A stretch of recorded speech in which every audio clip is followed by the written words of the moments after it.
इसको रोकना होगा और यही सरकार कर रही। बहुत सारे लोगों का चालान किया गया। ये बहुत बड़ी चुनौती भी है। जीत सभी बने रहिए। दरअसल बिहार के सीतामढ़ी से हैरान करने वाली कुछ तस्वीरें सामने आई है। वहां एक शादी समारोह के समय कोरोना नियमों की जमकर धज्जियां उड़ाई गई। इस समारोह में 500 से ज्यादा लोगों के शामिल होने का दावा किया गया। बारात के लिए बैंड बाजे का इंतजाम तो था ही, खाने के बाद लोगों के मनोरंजन के लिए बार बालाओं का भी इंतजाम किया गया था। मंच पर बार बालाएं ठुमके लगाई दिखाई दी, वहीं मंच के नीचे लोग झूमते दिखे। इस बीच सोशल डिस्टेंसिंग तो दूर, किसी के भी चेहरे पर मास्क तक नहीं था।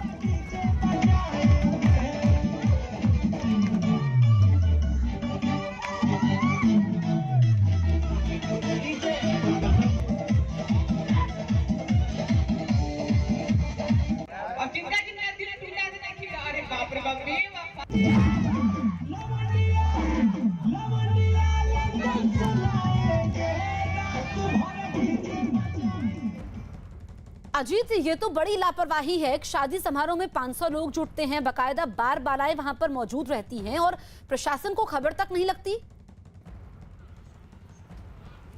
देखिए जसप्रीत, ऐसी बहुत सारी तस्वीर उत्तर प्रदेश में भी अलग अलग जिलों से आई। हरदोई में तस्वीर आई, लखीमपुर में आई, बहराइच में आई।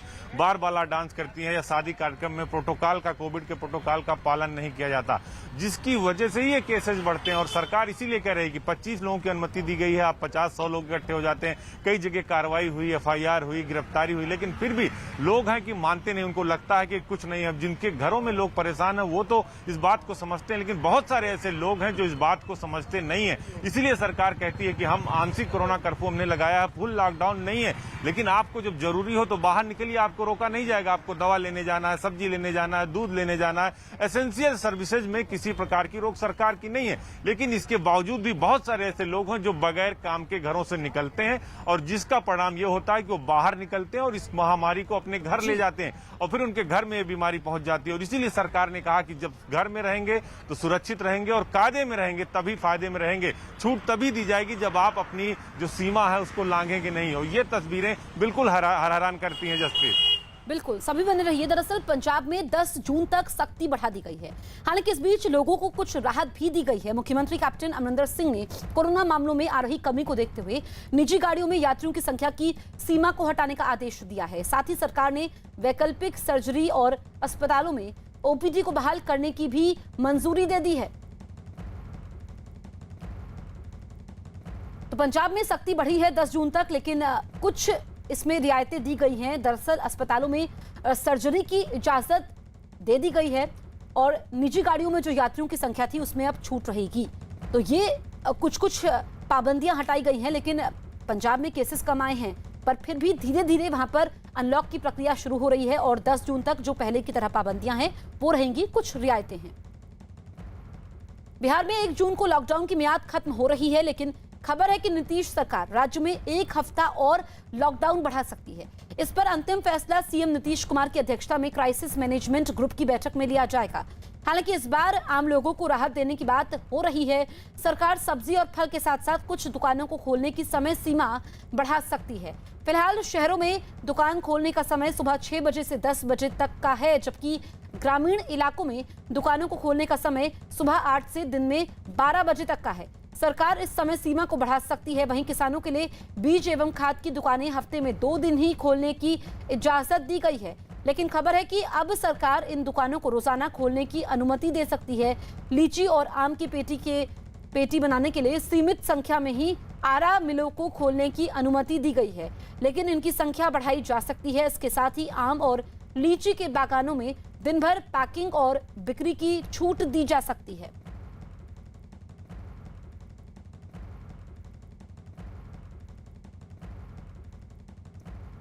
संजय हमारे सहयोगी बिहार से लाइव मौजूद हैं। संजय, जो ये स्थिति है बिहार में इस वक्त, ये चुनौतीपूर्ण है क्योंकि कई जगह की हमने तस्वीरें भी देखी हैं, तो ऐसे में जो लॉकडाउन है वो और बढ़ सकता है।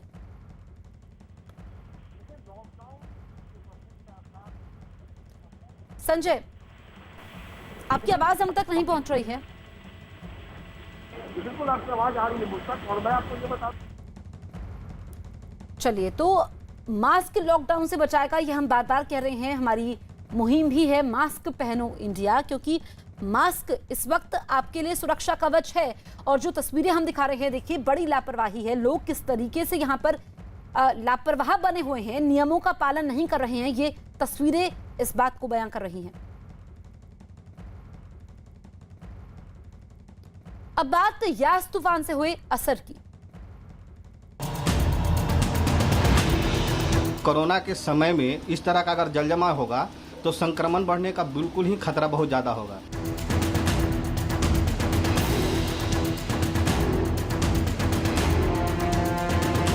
एक्सरे जहाँ होता है वहाँ घुसा हुआ है, ओटी में घुसा हुआ है, हर जगह पानी घुसा हुआ है।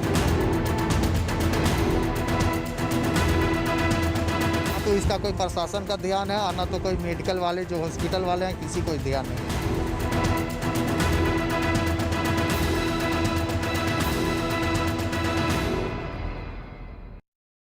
बंगाल और ओडिशा में तबाही मचा चुके यास तूफान की मार अब बिहार में भी पड़ती दिख रही है। यास तूफान की वजह से बिहार में हो भारी बारिश बिहार के ज्यादातर जिलों में आफत का सबब साबित होने लगी है। पटना, दरभंगा, हाजीपुर और गया में तो बारिश की वजह से अस्पतालों में सैलाब जैसा नजारा दिखने लगा है। पानी भरने की वजह से अस्पताल अब तालाब जैसे नजर आ रहे हैं और अस्पतालों में पानी इतना भर चुका है कि दवाएं और दूसरे जरूरी सामान तैरते दिख रहे हैं, जिसकी वजह से इलाज के लिए भर्ती मरीजों को पानी से बचाने के लिए मशक्कत करनी पड़ रही है। कोरोना संकट के बीच जोरदार बारिश ने बिहार के अस्पतालों में मॉनसून से निपटने की तैयारियों की पोल खोल दी है, क्योंकि पटना के एक अस्पताल को देखकर तो ऐसा लगा कि वो अस्पताल नहीं बल्कि तालाब है। डॉक्टर का कमरा हो या दवाइयों का, हर जगह पानी भर गया। बद इंतजामी का आलम यह कि बारिश के गंदे पानी में दवाइयां तैरती नजर आई, जिसे अस्पताल के कर्मचारी जल्दी जल्दी हटाते दिखाई दिए। एक तरफ कोरोना, दूसरी तरफ अस्पताल में भरा पानी। ऐसे में अस्पताल में काम करने वालों और वहां इलाज करवाने आने वालों दोनों की मुसीबत बढ़ गई। नौबत यह आ गई कि कोरोना टेस्ट कराने आए लोगों ने जैसे तैसे अपनी जांच करवाई। अस्पताल के कर्मचारी भी कोरोना के कहर के बीच इस तरह के हालात से परेशान नजर आए। सरकार को बार बार इसके लिए आवेदन दी जाती है कि ये एक स्वास्थ्य केंद्र है और प्रायः इसमें जल जमा होता है। पिछले साल इसके लिए सरकार ने पनसोखा तक बनाया, लेकिन पनसोखा का हमको तो लगता ही नहीं कि कोई काम हो पाया है। इसी तरह से जैसा कि आप देख रहे हैं, एक छोटी सी बरसात में इस जयप्रभा का ये हाल है, तो प्रायः इसका ही हाल होता है। इस समय में इस तरह का अगर जल जमा होगा तो संक्रमण बढ़ने का बिल्कुल ही खतरा बहुत ज़्यादा होगा। फिर भी हम लोग कोशिश करते हैं कि जनरल ओपीडी चालू रहे और सोशल डिस्टेंसिंग के साथ हम लोग मरीजों का निष्पादन करें। संजय कुमार हमारे सहयोगी पटना से लाइव मौजूद हैं। संजय, हम तस्वीरें देख रहे थे, अस्पताल पानी पानी हो चुके हैं, इस वक्त क्या स्थिति है?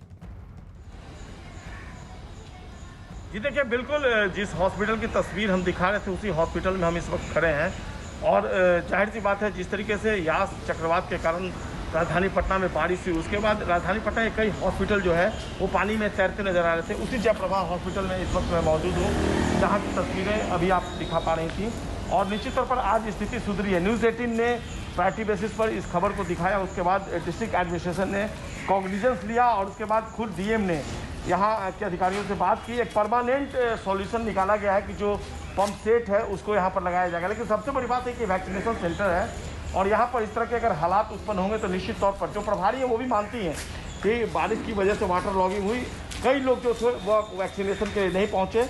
तो अब डिस्ट्रिक्ट एडमिनिस्ट्रेशन ने लोगों की असुविधा को देखते हुए फैसला लिया है कि यहाँ पर अब परमानेंट मोटर की व्यवस्था की जाएगी ताकि वाटर लॉगिंग की समस्या नहीं आए और लोगों को किसी तरह की परेशानी ना हो। जी ठीक है, तो संजय, जो हालात हैं, क्योंकि हमने देखा कि यास तूफान का ये असर है, लेकिन निकासी के भी इंतजाम नहीं है और पटना में तो हल्की बारिश के बाद भी ये स्थिति हो जाती है।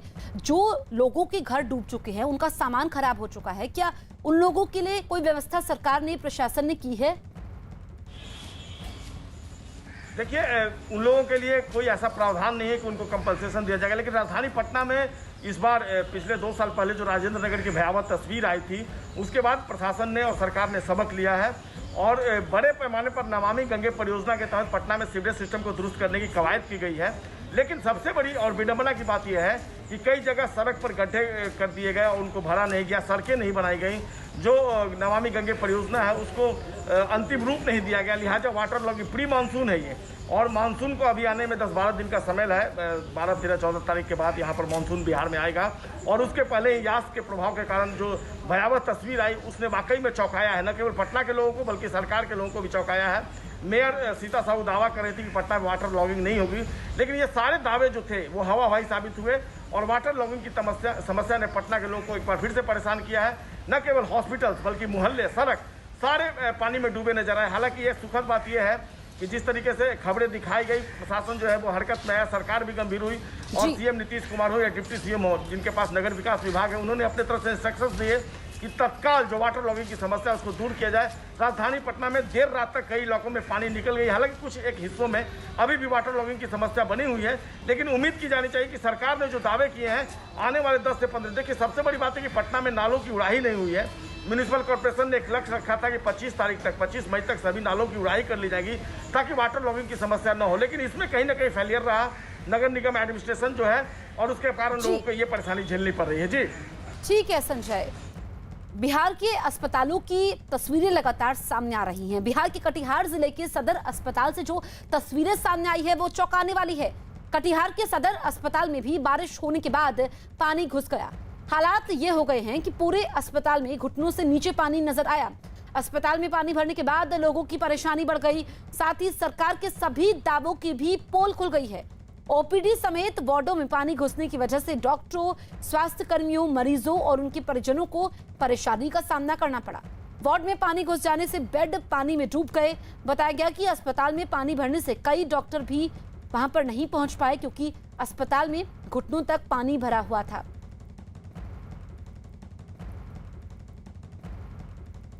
पूरा हॉस्पिटल के अंदर पानी आ गया है तो दिक्कत तो हो ही रहा है। कैसे काम कर रही हैं? पानी में ही काम कर रहे हैं। कितनी दिक्कतों का सामना? बहुत ज़्यादा दिक्कत का सामना करना पड़ रहा है, ना ड्रेस पहन पा रहे हैं, पूरा पानी में इधर से उधर सिस्टर लोग जा रही है, काम कर रही है, हर जगह पानी है। ऐसे में मरीजों का क्या होगा? मरीज का फिर भी किसी भी हाल में तो हम लोग को देखभाल करना ही है। कोरोना संकट के बीच जोरदार बारिश ने बिहार के अस्पतालों में मॉनसून से निपटने की तैयारियों की पोल खोल दी। यास तूफान का असर बिहार में देखने को मिल रहा है। बिहार के दरभंगा से हैरान करने वाली तस्वीर सामने आई है। लगातार बारिश होने के बाद वहां का डीएमसीएच अस्पताल में पानी भर गया। हालात ये हो गए कि पानी वार्ड तक पहुंच गया। जिधर देखो उधर पानी ही पानी नजर आया। बेड, डॉक्टर और दवाई से जूझ रहे मरीज के परिजनों को बरसात ने बेहाल कर दिया है। पानी निकलने का कोई मुकम्मल इंतजाम नहीं होने की वजह से अस्पताल में सैलाब आ गया, जबकि अभी मॉनसून आने वाला है। पानी अभी आया है थोड़ा देर पहले। अच्छा, आधा घंटा पहले। आधा घंटा पहले? हाँ। कोई देखने आया? कोई देखने के लिए नहीं आया। और सबसे बड़ी बात तो ये है, ये दरभंगा डीएमसीएच जो इतना बड़ा हॉस्पिटल है, यहाँ पर क्या फैसिलिटी है? गवर्नमेंट क्या कर रहा है? आप लोग को ये मेडिसिन वार्ड जो है, फर्स्ट मेडिसिन वार्ड में इस तरह का परिस्थिति है। इतना जो % है इन्फेक्शन वाले लोग बोल रहे हैं कोरोना कोरोना कोरोना। कोरोना से पहले दूसरा इन्फेक्शन यहाँ पर प्रवेश कर जाएगा पर्सन को। हाँ ना, और जो उनको गाइड कर रहा है वो भी और % हो जाएगा यहाँ पे। कोई आया देखने? कोई नहीं आया है।